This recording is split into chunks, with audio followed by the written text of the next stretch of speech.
That's a great shot as well. Jo Ahern really cooking. And she's not afraid as well as a performer to take that long pause. This reeks of like someone who has worked on the stage a lot of theatre work, really knowing how to hold an audience's attention between sentences, between these deliberate pauses. How does it feel? I don't even think she blinks during that shot. Blimey, does she? This is like a 30-second shot. I'm going to edit this after the fact, but because I can't play the full clip in its entirety, but I will let you know if she blinks or not. Feel? No, she doesn't blink. That's like a 30-second shot. She doesn't break the eye contact with whatever her fixed point was there. I've got these. Jack, where did you produce those from? Hello ladies and gentlemen, my name is Mr. TARDIS, and it feels like we're near the end game now, but we have the calm before the storm before we get to the Series 1 finale. Today has been 20 years since the broadcast of Doctor Who Boomtown, the first kind of sequel in the Doctor Who Revived series, because this is a sequel to the two-parter Aliens of London and World War III, and it sees the return of Annette Badland as Margaret Slitheen, who survived what happened in the events of that story and becomes the Mayor of Cardiff. And I asked out loud in my reaction video to World War III a few weeks ago whether or not this was always set in stone, that Annette Badland as Margaret would reprise her role again for Boomtown, and some very nice people in the comment section told me a story that I wasn't really privy to prior to doing that reaction video. Apparently, Christopher Eccleston was unable to attend one of the rehearsals for World War III, so Russell T Davies stood in as the Doctor for those scenes, and was so, like, incredibly impressed being able to face off against Annette Badland while rehearsing that scene. Russell was stepping in for the Doctor,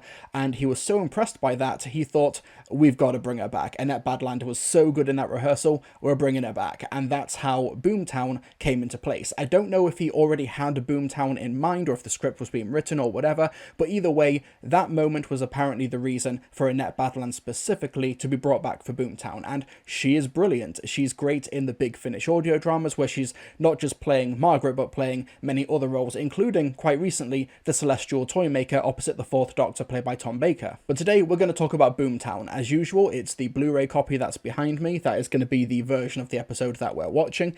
And I remember this being a slightly controversial story, because it starts off really, you know, in terms of just being a really funny comedy. Then it gets into a really interesting, dark, dramatic material, and then the third act just kind of throws it away for an action spectacle, and then all of the moral decisions, everything that the Doctor and Rose have to face in this episode, in terms of their character flaws, they just push it to one side and ignore it, and then bam, we're in the finale. So let's see if it holds up. Let's talk about Series 1, Episode 11, Boomtown. Oh, I mentioned this for the Doctor dances. It really is an art to have a previously on Doctor Who. And the Slitheen theme absolutely slaps. One of Murray Gold's most underrated tracks, I think. Reduce the earth to molten slag. That's the scene. That's the scene I was on about. Always the same result. I like that framing. Really intimate space. The doors only slightly open. Really narrow. Very nice. Do excuse me. Civic duties leave little. Oh, I like the little egg ornament that's on her table, on her desk. Nothing is more important than human life. I am just a regular human mayor. Oh, it's the seizure procedure. I mean, it really is just all politicians, isn't it? God, the Welsh language really is like you just threw a bunch of Scrabble tiles at the wall and made a language, isn't it? I massive props to anyone who is not a Welsh native who tries to learn the language. Blimey, the Cardiff Tourism Board, loving this, aren't they? Who the hell are you? Who the hell are you? I am Rose's new boyfriend. And the Doctor's. Tell me, this must be Mickey. I like this, it feels slice of life. It's Mickey. Don't listen to him. He's And the Doctor is winding him up, but is treating him a lot more positively. Look at these. Such hard work, but worth it. managed to find it. 'Tis the gay agenda at work. The rift was healed back in 1869. Thanks to a girl named Gwyneth. 'Cause this Ooh, village is called this is a sequel to multiple stories. Yeah, this is massive episode 11 energy, doesn't it? Brand new companion, sequel to a two-parter from the beginning of the series, also a sequel to a historical from the beginning of the series, also sequel to Mickey's arc in that same two-parter that the Slitheen came from. It's kind of only when you compartmentalize it like that you realize that this episode has got a lot of plate spinning. The innuendo squad. So many problematic people in one location. Disguised itself as a police Billy Piper having a little photo shoot with the TARDIS there. And yeah, interesting, we're 11 episodes in and we're only really getting the explanation for the chameleon circuit. Like a little prison cell. Wasn't there a story a few years ago where the Met Police, or maybe it was a different police department, tried to actually trademark the police public call box, but they weren't able to, and the judge ruled something along the lines of the police call box was now even more synonymous with Doctor Who than it was with its actual function in the 50s and 60s, that they couldn't do it anymore? Something like that. I'll put the info on the screen to compensate for my poor memory. Bring jobs for all. She's not impressed. Who is this extra, and how can we find her for conventions? Photographs. What did I say? Oh, I want a low profile, but I will also become the mayor of Cardiff. Actually, those two aren't mutually exclusive. I don't know who the current mayor of Cardiff is. The current Lord Mayor, Adrian Robson. Chat, I'm not saying anything. I will leave you folks to make the Slitheen jokes here, okay? I'm gonna rise above that. To the future. And believe me, it will. What an odd thing to say. I'm sorry, I'm not doing interviews. Oh, Mally Harris as Kathy. Really nice small role as well in this story. Russell does like introducing like one or two scene journalist characters who the villain either tries to kill or ends up killing. There was Vivian Rook in series 3, wasn't there? It was raining. Visibility was low. My car simply couldn't. I don't know why I find that funny. It was a very icy patch. No, you should have left it at the car one. You shouldn't. Yeah. Rule of 3 applied there. You went for 4, and I think the joke overextended. Salt. I don't know if it's a deliberate costume choice, but I do like the green, like, almost like eggs that... Annette Badland's got one on her finger as a ring. She's got the earrings, and she's got stuff on her blazer as well. It's a consistent theme. Very Slitheen-y.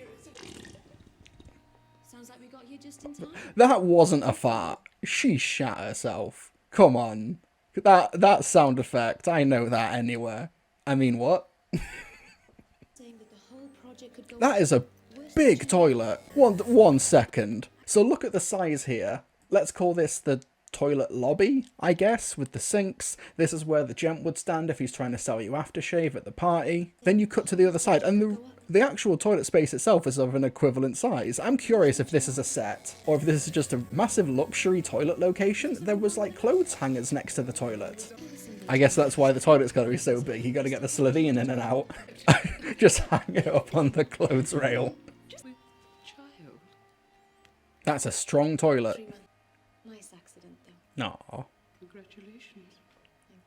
Thank you. Wonderful brothers. Oh, they were bold. Those mouth animatronics, really impressive. Because these are quite lengthy sentences. This costume, these prosthetics, Millennium FX's work, doing so much heavy lifting, even though the face itself is not that expressive. Really impressive. If you remove everything about this scene, it is just about an alien sat on a toilet talking to a journalist. But you still kind of feel a bit for her. And of course, a lot of it is Annette Badland's vocals here. She's a great actress and a great voice actress.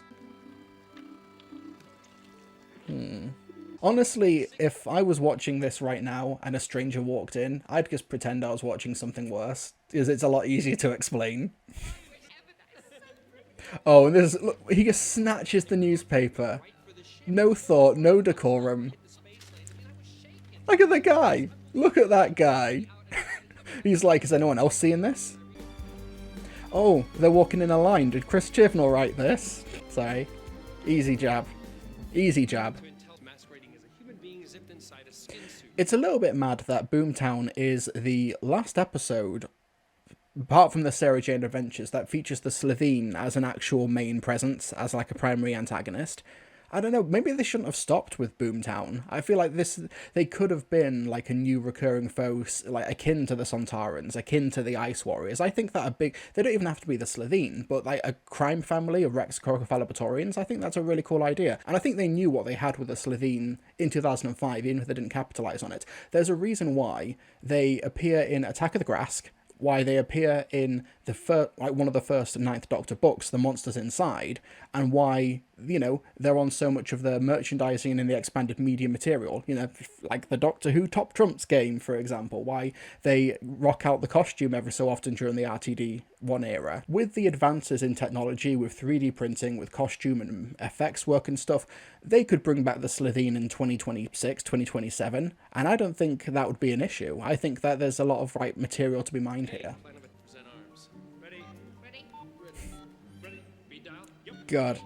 And I'm here with my mini supercomputer in my hand now. 20 years. It's like a lifetime, innit? Just go in there and tell her the doctor would like to see her. Doctor Who? Doctor? She's climbing out the window, isn't she? Yes, she is. Oh, that's a bad receptionist. Look at her go. Oh no, good receptionist. He's putting his body on the line. Also, Jack jumping over the trolley, you can see the jump pad. You can see it. It's here. It's this like brown bit. You can see it between the shelves.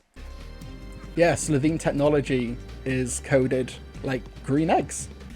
That snarl is great. I like to think that's not even a sound effect. I think Annette Badland is just that talented and can just do that. She's not exactly going to outrun us, is she? Yeah, this is the same guy who would go on to write Love and Monsters. This must have been a fun day of shooting for Annette Badland. Just run up and down this stretch 30 times. This station is designed to explode the minute it reaches capacity. Which he somehow knows by looking at a simplistic model of it. Now, I think it's a bit weird that the extrapolator is just on display there. It kind of makes sense that it's next to her office in case she needs to escape quickly. That bit makes sense, but why incorporate it as part of the model? What if the model gets wheeled out to an exhibition? What if the model has to, like, travel for a presentation or something? I bet she stole it. It fell into my hands. And I just realised something when Margaret Slitheen said it fell into my hands. Jack, I think, is simultaneously in the Cardiff mayoral office and also underneath the Cardiff Bay at Torchwood 3. He's in multiple places in the same time period. He's got to be, right? Because it wasn't the origin story that he was in Victorian London. He gets buried alive or something like that. I can't remember. He's dug up and then is made to form Torchwood. So he is already in, like, the linear subjective time viewpoint. He's already in Cardiff Bay forming Torchwood 3, right? Or does that happen after the fall of Canary Wharf? No, because he's been doing this since Victorian London, right? I don't know. Bad Wolf. That sounds familiar. I'm actually kind of surprised. I think I've misremembered this. I thought that there was, like, flashbacks, but no, the flashbacks don't happen until the next episode, Bad Wolf, when Rose is talking to Roderick.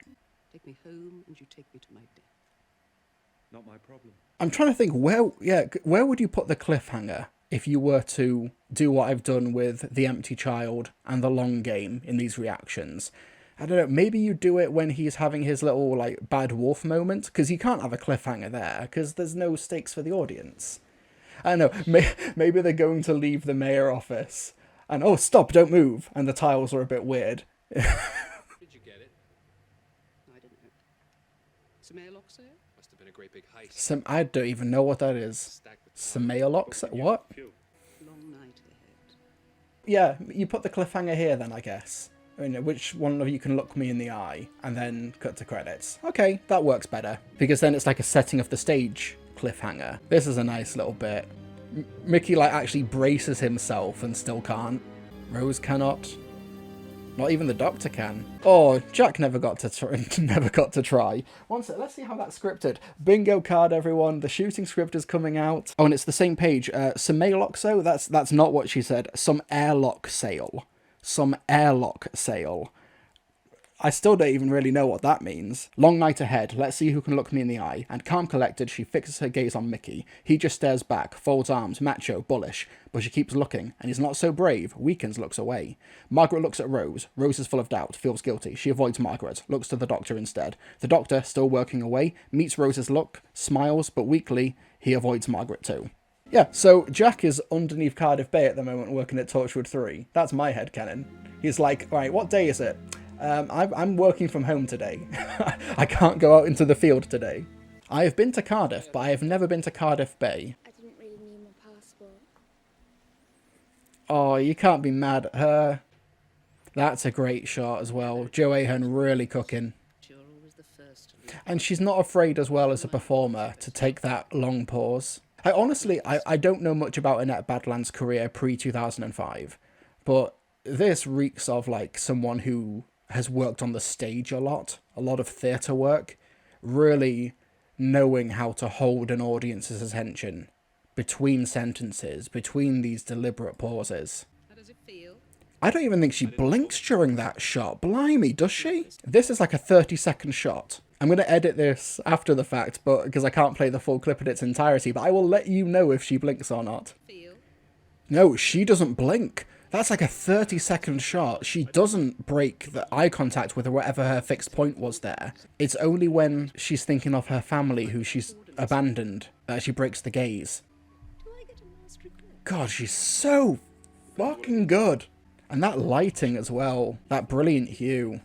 And this music as well. Really chill.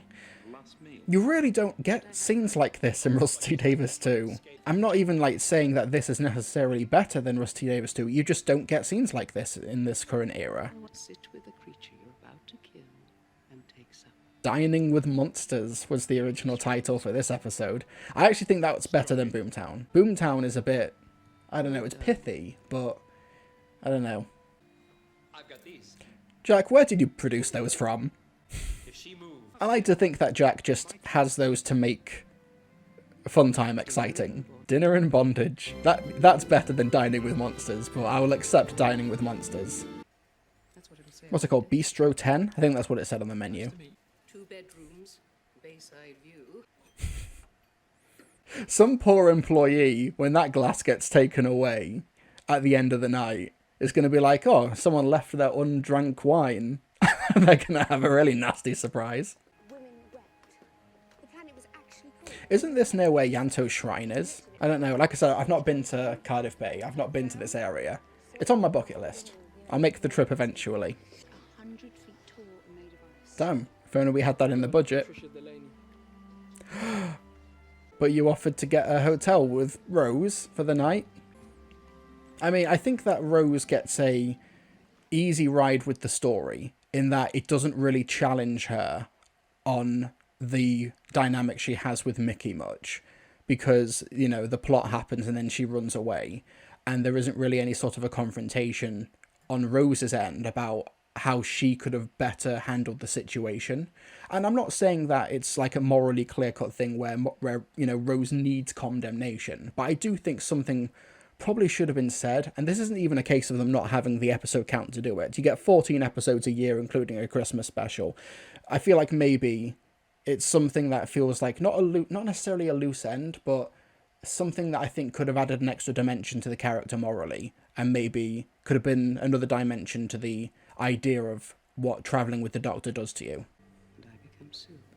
And still alive. Soup, living soup, like the Nestine, living plastic.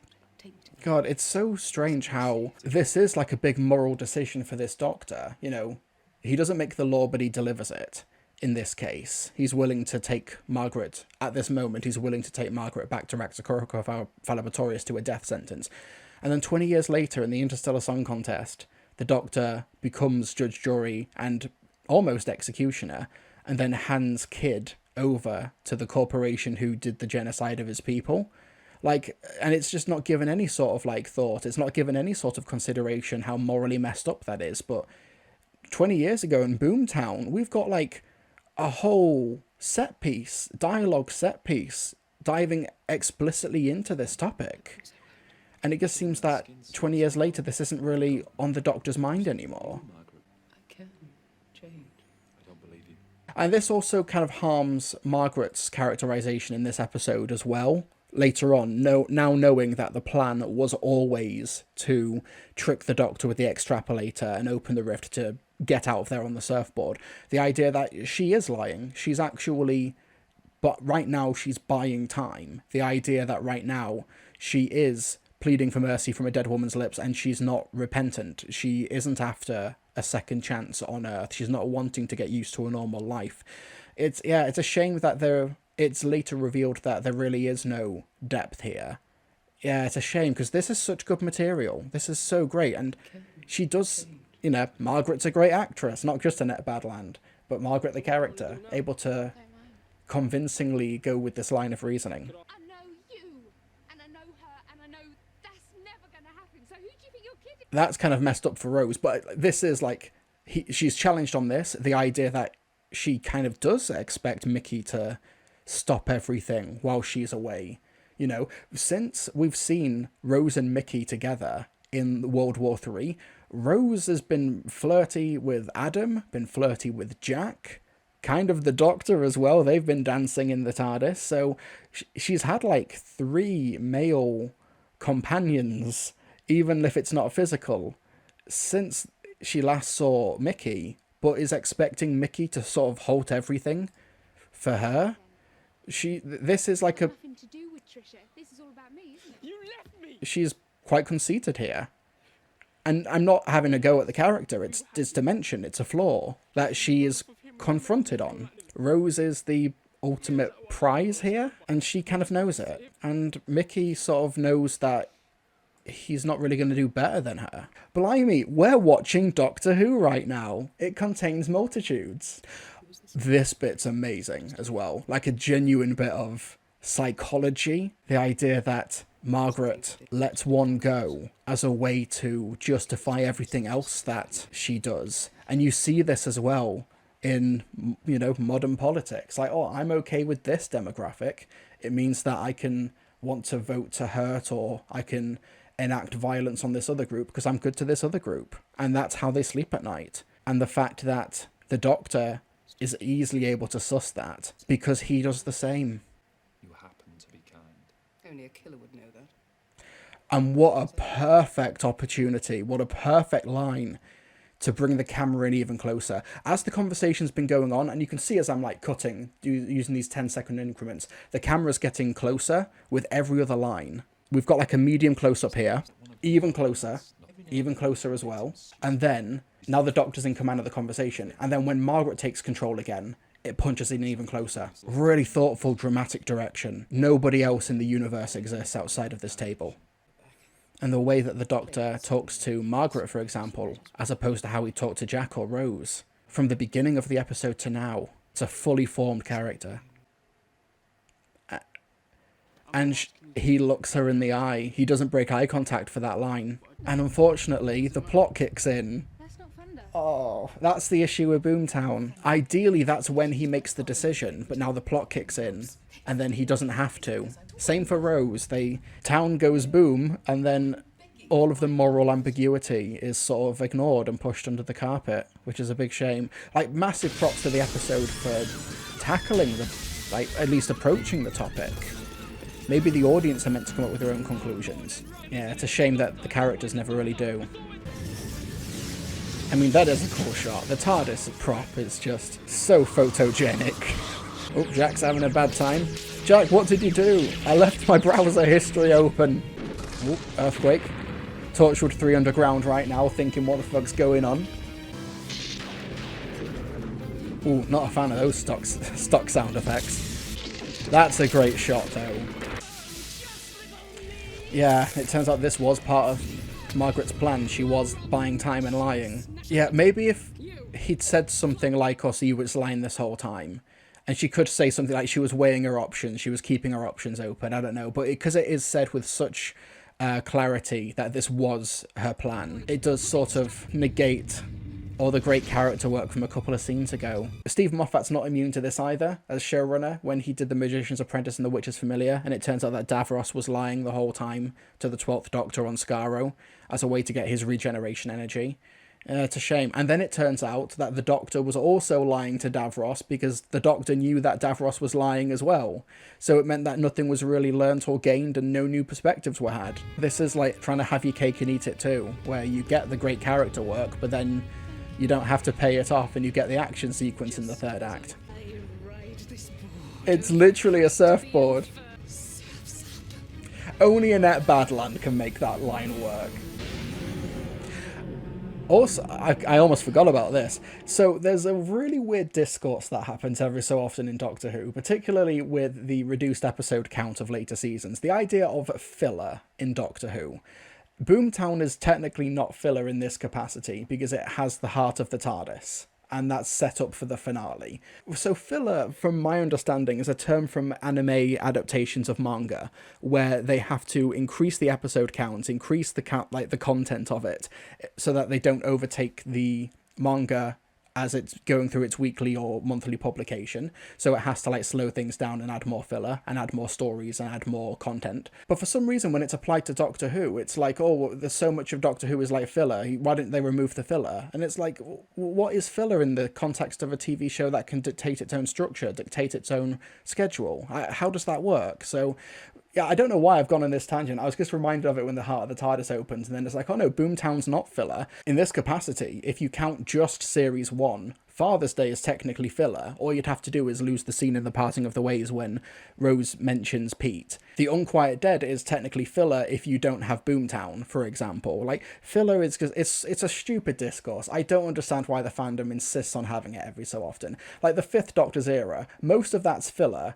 except the Visitation, because that's the destruction of the Doctor's sonic screwdriver, for example. What I don't get... This is a tangent. I apologise. The heart of the TARDIS. God, he looks so cool. And she knows what's about to happen, I guess. Maybe I've not given this episode enough credit. The way the Doctor smiles there, he kind of knows what the TARDIS is doing, I'm guessing. It depends how independently the TARDIS acted there, because the TARDIS ends up giving Margaret the second chance. It just ends up being a much more literal second chance where she starts from scratch. Oh, that sound effect again. Nicely done. Thank you all. Cheers, lads. Here she is. That's such a cool egg prop. Regress to a child. I wonder where that prop is now. If I was in Badland, I'd try and steal that prop. And be like, that's me. That's where my character is by the end of the series. And I have it on the mantelpiece. And I like that idea as well, that they give her to a new family. And it's up to her to do what she wants to do. And those police officers are like, oh, say, I saw those scenes with the shop window dummies in London. I left London to get away from this. And now it's happened to Cardiff. We had a weevil down the road the other week. Rose goes out to find Mickey, and Mickey sort of takes the initiative and just leaves without saying goodbye.